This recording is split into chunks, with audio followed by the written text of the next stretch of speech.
Assalamualaikum warahmatullahi wabarakatuh. Salam sejahtera untuk kita semua. Salam Om Swastiastu, Namo Buddhaya, salam kebajikan, hidup mahasiswa. Bismillah, alhamdulillah, wassalatu wassalamu ala rasulillah, Sayyidina Muhammad ibn Abdillah, la haula wala quwata illa billah, amma ba'd. Yang saya hormati dosen mata kuliah Metodologi Penelitian Hukum Ibu Ika Atikah SHIMH, yang mana insya Allah pada kesempatan kali ini saya akan mempresentasikan hasil dari proposal metodologi penelitian hukum. Namun sebelum itu, marilah kita panjatkan puji syukur kehadirat Allah Subhanahu wa taala. Berkat rahmat dan karunia-Nya kita masih diberikan kesehatan serta masih diberikan nikmat yang sangat luar biasa. Tak lupa sholawat beserta salam tetap tercurah kepada junjungan alam, yakni Habibana wa Nabiyana wa Maulana Muhammad sallallahu alaihi wasallam, karena pada beliau telah membawa kita dari zaman yang gelap gulita, dari zaman jahiliyah hingga zaman yang terang benderang dan merdeka seperti ini. Oke, langsung saja. Di sini saya ingin memperkenalkan diri saya. Nama saya Muhammad Rizky Nur Sidik dari jurusan Hukum Ekonomi Syariah kelas A semester 5. Oke, baik, kita lanjut terkait dengan analisis yang saya ambil atau judul yang saya ambil pada proposal kali ini, yaitu dengan analisis hukum Islam dalam penyelesaian utang piutang melalui mekanisme PKPU ditinjau dari perspektif kompilasi hukum ekonomi syariah. Latar belakang masalah yang saya ambil yaitu karena dalam situasi pandemi COVID-19 ini banyak perusahaan-perusahaan atau bank-bank yang memang menuju bangkrut karena situasi ekonomi yang melosot drastis dan situasi politik ekonomi yang simpang siur ini menjadikan perusahaan-perusahaan atau para pemangku investor-investor ini mengalami kesulitan untuk mengembangkan usahanya. Pilot atau penundaan atau pengunduran pembayaran lazimnya dikaitkan dengan utang piutang antara seorang debitor dengan mereka yang mempunyai dana, yaitu kreditor. Menurut ketentuan Undang-Undang Kepilitan dan PKPU pasal 1 angka 6 Undang-Undang Kepilitan menyatakan utang adalah kewajiban yang dinyatakan atau dapat dinyatakan dalam jumlah uang, baik secara langsung maupun yang akan timbul di kemudian hari atau kontinen, yang timbul karena perjanjian atau undang-undang dan yang wajib dipenuhi oleh debitor, dan bila tidak dipenuhi memberi hak kepada kreditor untuk mendapatkan pemenuhan dari harta kekayaan debitor. Undang-Undang Kepilitan mengartikan utang ini secara luas, sehingga utang bukan hanya timbul dari perjanjian pinjam-meminjam uang saja. Menurut Sultan Remi Sadeni, hukum kepilitan dalam memahami Undang-Undang Nomor 37 Tahun 2004 tentang kepilitan. Kemudian dalam kamus hukum dikemukakan bahwa pilot diartikan sebagai keadaan di mana seorang debitor telah berhenti membayar utang-utangnya setelah orang yang demikian atas permintaan para kreditornya atau permintaan sendiri oleh pengadilan dinyatakan pelit, maka harta kekayaan dikuasai oleh Balai Harta Peninggalan selaku pengampu dalam usaha kepilitan tersebut untuk bisa dimanfaatkan oleh semua kreditor. Sedangkan dalam Undang-Undang Kepilitan atau Undang-Undang KPU pasal 1 ayat 1 dinyatakan terkait dengan pengertian dari pilot itu sendiri adalah sita umum atas semua harta kreditor atau sita umum atas semua kekayaan debitor yang pilot dan penguasaan serta pemberesannya dilakukan oleh kurator di bawah pengawasan hakim pengawas sebagaimana diatur dalam undang-undang ini. Nah, langkah-langkah untuk menyelesaikan utangnya yaitu dengan cara atau dengan beberapa langkah. Yang pertama, mengadakan perdamaian di luar negeri atau mengadakan perdamaian di luar pengadilan dengan para kreditornya. Yang kedua, mengadakan perdamaian di dalam pengadilan apabila debitur digugat secara perdata. Dan yang ketiga, mengajukan permohonan penundaan kewajiban pembayaran utang atau mengajukan PKPU. Dan yang keempat, mengajukan perdamaian dalam PKPU. Yang kelima, mengajukan permohonan agar dirinya dinyatakan pelit oleh pengadilan. Dan yang terakhir, mengajukan perdamaian dalam kepailitan. Dalam hasanah Islam, kepailitan atau pailit disebut dengan at-taflis. Diambil dari kata al-fals, jamaknya fulus. Al-fals adalah jenis uang yang paling sedikit atau uang recehan yang terbuat dari tembaga. Fulus biasanya dikesankan dengan harta seseorang yang paling buruk dan mata uang yang paling kecil. Dalam konteks ekonomi, dijelaskan bahwa taflis diartikan sebagai orang yang hutangnya lebih besar daripada hartanya. Sedangkan secara terminologi ahli fikih, at-taflis atau penetapan pailit didefinisikan dengan keputusan hakim yang melarang seseorang bertindak hukum atas hartanya. Larangan ini dijatuhkan karena ia terlibat hutang yang meliputi atau bahkan melebihi seluruh harta kekayaannya sendiri. Dari kedua analisis atau kedua pengertian tersebut dapat disimpulkan atau terdapat beberapa fatwa DSN MUI yang berkaitan dengan pembiayaan mudharabah dan musyarakah. Karena pembiayaan atau melalui pembiayaan mudharabah dan musyarakah ini bisa mengatasi perusahaan-perusahaan atau bank-bank yang memang sedang berada dalam kebangkrutan. Dengan beberapa fatwa yang akan saya sampaikan ini, ada beberapa pertimbangan dalam pengadili perkara kepailitan, yaitu fatwa DSN MUI nomor 4 atau DSN MUI strip garis miring Romawi 4 garis miring 2000 tentang mudharabah. Kemudian fatwa DSN MUI nomor 13 garis miring DSN strip MUI garis miring Romawi 9 garis miring 2000 tentang uang muka dalam murabahah.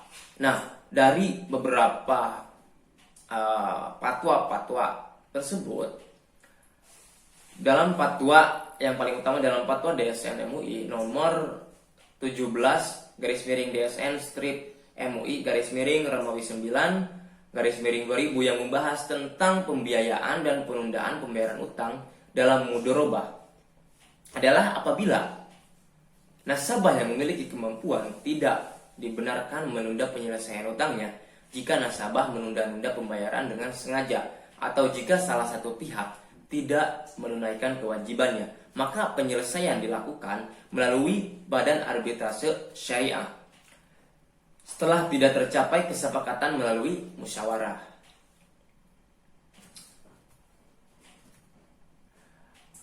Dalam pasal 5 ayat 2 buku 1 dalam hal badan hukum terbukti tidak mampu lagi berprestasi sehingga menghadapi kepailitan atau tidak mampu membayar utang dalam meminta permohonan penundaan kewajiban pembayaran utang, maka pengadilan dapat menetapkan kurator atau pengurus bagi badan hukum tersebut atas permohonan pihak yang berkepentingan.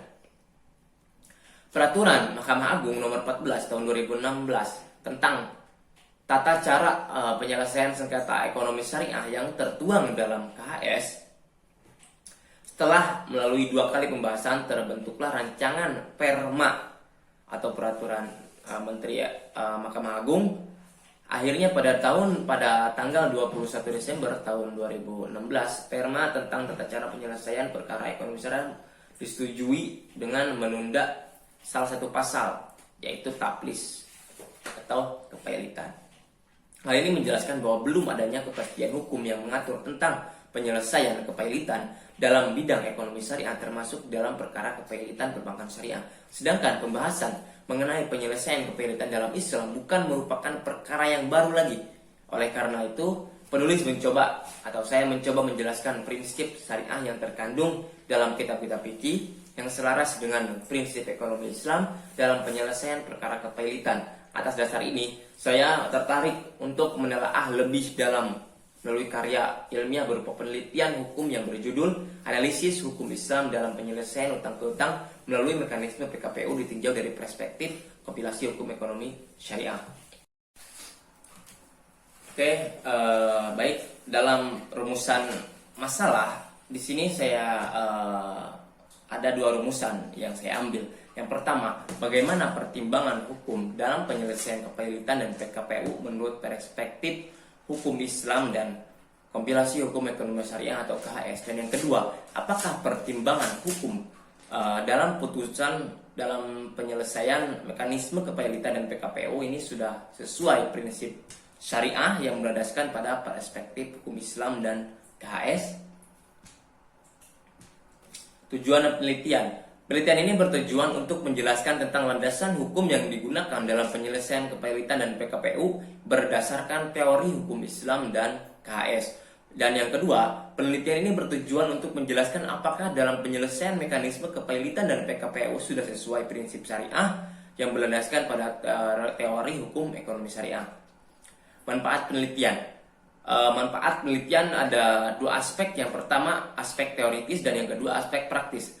Aspek secara teoritis, penelitian ini diharapkan dapat memberikan manfaat sebagai bahan rujukan pengembangan riset lanjutan yang berkaitan dengan kajian penyelesaian kepailitan dan PKPU di perbankan dan perusahaan syariah yang seyogianya diselesaikan dengan berlandaskan prinsip hukum ekonomi syariah. Kemudian yang kedua, secara praktis, hasil penelitian ini diharapkan menjadi bahan reflektif bagi praktisi hukum positif dalam pada umumnya dan bahan reflektif bagi praktisi hukum ekonomi syariah pada khususnya dalam penyelesaian atau menyelesaikan kepailitan dan PKPU ini yang terjadi di perbankan dan perusahaan syariah. Kemudian metode penelitian. Di sini saya mengambil metode penelitian ini dengan beberapa sub. Yang pertama, jenis penelitian. Jenis penelitian ini menggunakan penelitian hukum normatif rules atau experience atau metode kombinasi.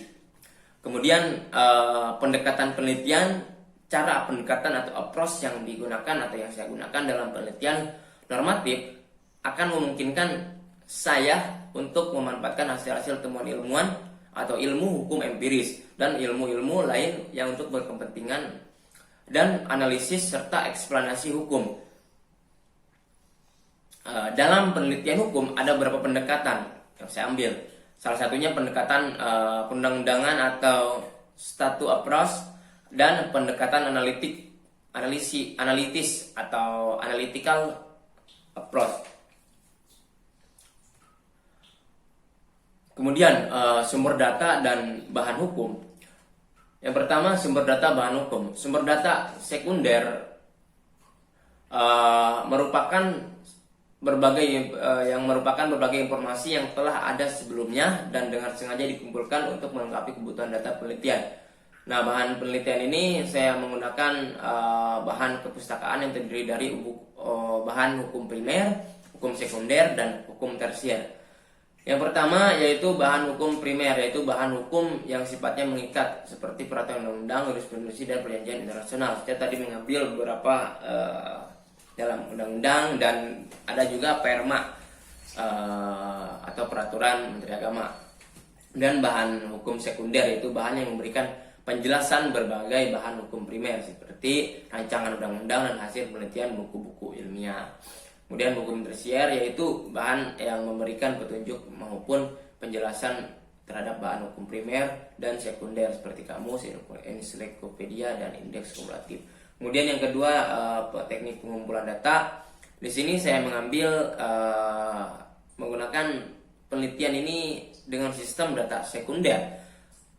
Karena melalui beberapa studi pustaka, perundang-undangan, dokumen, buku ilmiah, hasil penelitian, dan literatur yang terkait dengan masalah yang saya ambil. Kemudian teknik analisis data. Teknik analisis data merupakan proses pendeskripsian dan perangkuman data penelitian. Analisis data yang dilakukan bersifat kualitatif sehingga tidak menggunakan penghitungan numerik seperti melengkapi data penelitian dengan menarik kesimpulan dari informasi yang relevan. Kemudian kerangka teori.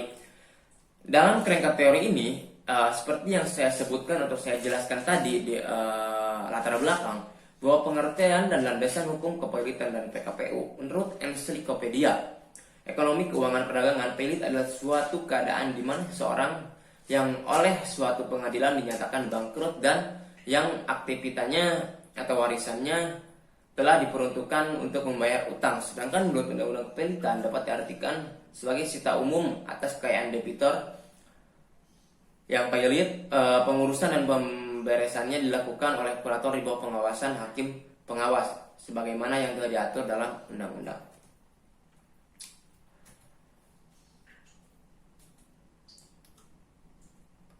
Kemudian landasan pelit dan PKPU dalam Islam. Dalam Islam, pelit atau ataplis tadi yang saya sudah jelaskan, bahwa di mana kondisi putusan hakim yang melarang seseorang bertindak hukum atas hartanya.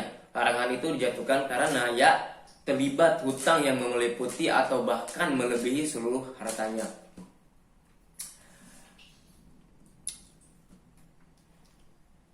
Nah, pada dekade terakhir ini masyarakat Indonesia mulai menggandrungi lembaga yang menggunakan transaksi ekonomi syariah seperti asuransi syariah, reksadana syariah, obligasi syariah, bank syariah, pegadaian syariah, dan segala-galanya atau berbagai macam transaksi ekonomi yang berlabelkan syariah. Transaksi ekonomi syariah tidak selamanya berjalan dengan baik, melainkan di dalamnya terdapat potensi konflik antara pihak-pihak yang saling berhubungan yang mungkin terjadi pada saat pelaksanaan perjanjian atau akad, maupun konflik dalam hal penafsiran isi suatu perjanjian atau akad. Dalam kamus hukum dikemukakan bahwa pelit diartikan sebagai keadaan di mana seorang debitor berhenti membayar utang-utangnya. Nah, oleh karenanya tadi yang sudah saya jelaskan bahwa di dalam metode ini saya lebih menitik beratkan atau saya lebih meneliti terkait dengan penundaan atau kepelitan PKPU dan kepelitan di lembaga-lembaga syariah yang memang sangat rentan sekali untuk terkena kebangkrutan dan pelit, karena kita tahu sendiri bahwa geliat ekonomi syariah di Indonesia ini baru meranjak naik, dan alhamdulillah pada periode yang mulai menanjak ini semoga kedepannya transaksi-transaksi syariah dan ekonomi syariah ini bisa membawa Indonesia untuk bangkit dalam menghadapi situasi pandemi COVID-19. Nah, menurut para ulama berbeda pendapat dalam menentukan pelit seseorang, apakah perlu ditetapkan sebagai keputusan hakim atau tidak. Nah, ulama mazhab Maliki mengemukakan pendapat secara rinci. Yang pertama, sebelum seseorang dinyatakan pelit, para kreditor berhak melarang debitor pelit bertindak secara hukum terhadap sisa hartanya, seperti berwasiat, menghadiahkan hartanya, dan melakukan akad mudharabah dengan pihak yang lain.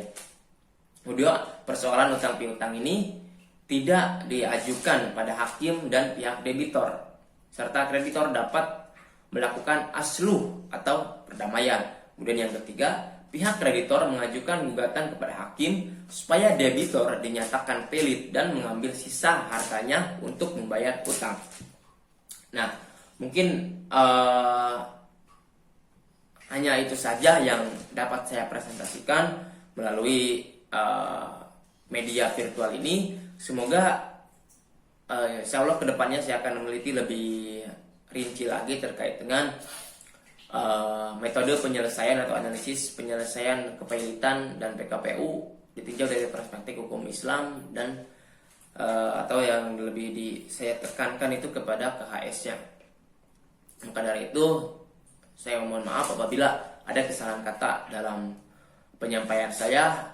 Kurang lebihnya saya mohon maaf yang sebesar-besarnya. Akhirul kalam, wallahul muwaffiq ila aqwamit thoriq. Wassalamualaikum warahmatullahi wabarakatuh.